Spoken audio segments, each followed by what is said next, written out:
Bonsoir. Ce soir, c'est Mamie qui raconte. L'histoire d'un anniversaire intimidant. Le coup de sonnette fait sursauter Paul. Il se lève de sa chaise, rajuste son déguisement et ouvre comme à regret la porte de sa chambre. Paul, appelle maman en bas. Tes invités sont là, tu vas être content. Ils sont tous arrivés en même temps.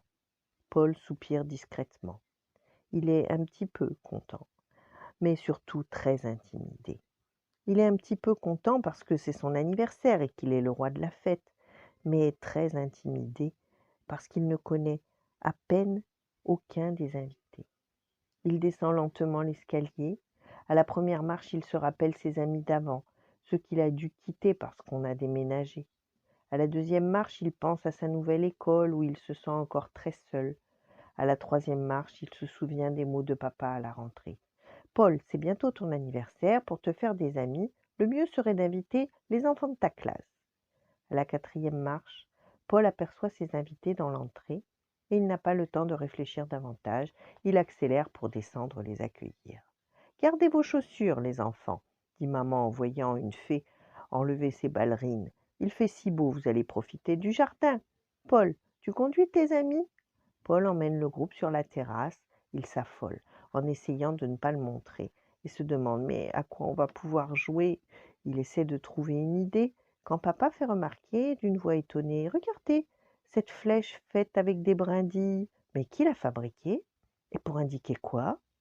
Grégoire, qui est déguisé en policier, s'exclame: On n'a qu'à se lancer sur sa piste, j'adore mener des enquêtes. Il s'élance le premier à travers le jardin.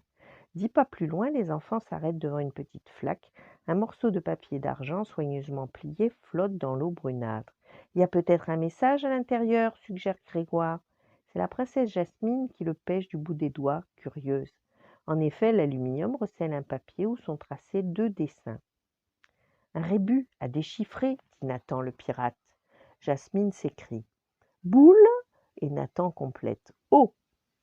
Paul retrouve alors sa langue. Un boulot. Il y en a un au fond du jardin. Venez, je vais vous montrer. La joyeuse troupe s'élance à sa suite. Arrivé devant l'arbre, Paul reste ébahi. Ce boulot n'a jamais été aussi joli. Des grappes de fruits multicolores sont suspendues à ses branches, mais regardez de plus près, ce sont des bonbons. Les enfants émerveillés tendent les mains pour les cueillir quand Oscar lève la tête et montre quelque chose du doigt. Vous avez vu ce nid juste un peu plus haut? C'est drôle, murmure Paul. Il n'était pas là hier, j'en suis sûr. Je vais voir ce qu'il y a dedans, décide Oscar. Le nid est presque à portée de main, il suffit pour l'atteindre de s'aider de la branche la plus basse. En fait, dit Oscar, c'est un panier. Et dedans, il y a un gâteau au chocolat avec des bougies. Descends-le, crient ses amis.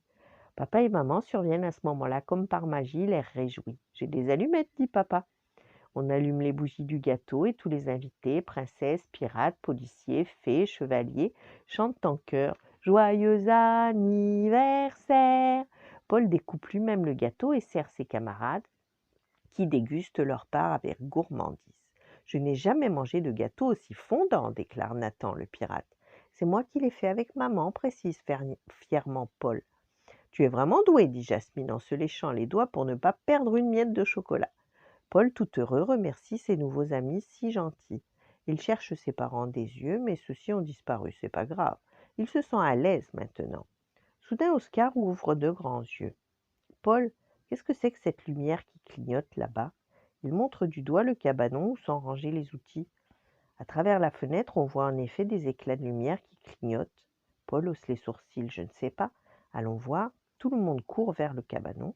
Paul ouvre la petite porte en bois et dans le noir, il aperçoit un phare jaune qui clignote. À la lumière du rayon lumineux, on distingue un superbe vélo neuf avec des pneus tout-terrain et un panier accroché au guidon. Dans ce panier repose un casque rutilant. Waouh, qu'il est beau! S'exclament tous les enfants. Paul n'en croit pas ses yeux. Il allume la lumière du cabanon et papa et maman se montrent alors. Ils étaient cachés derrière la porte. Bon anniversaire, Paul, dit maman en riant de voir son fils bouche bée. Je connais un grand garçon qui a l'air content de son cadeau, ajoute papa. Paul se jette au cou de ses parents pour les remercier. Derrière lui, Jasmine dit Mais moi aussi j'ai un cadeau pour toi. Et moi aussi, renchérissent les autres enfants. Maman hoche la tête, c'est vrai, Tes amis t'ont gâté. J'ai déposé sur la terrasse tout ce qu'ils ont apporté. Allez là-bas si vous voulez. Merci, merci, merci, s'écrie Paul. Il sort son vélo neuf du cabanon. La peinture étincelle au soleil. Paul s'installe sur la selle, essaie les pédales et les freins, fait tinter le klaxon, puis il traverse le jardin en roulant lentement, escorté par ses nouveaux amis. Il repense à sa timidité de tout à l'heure. Comment a-t-il pu avoir si peur? Il en sourit maintenant. Même dans ses rêves les plus extraordinaires, il n'aurait pas imaginé un si bel anniversaire. Voilà. Bonne nuit, faites de beaux rêves et à demain.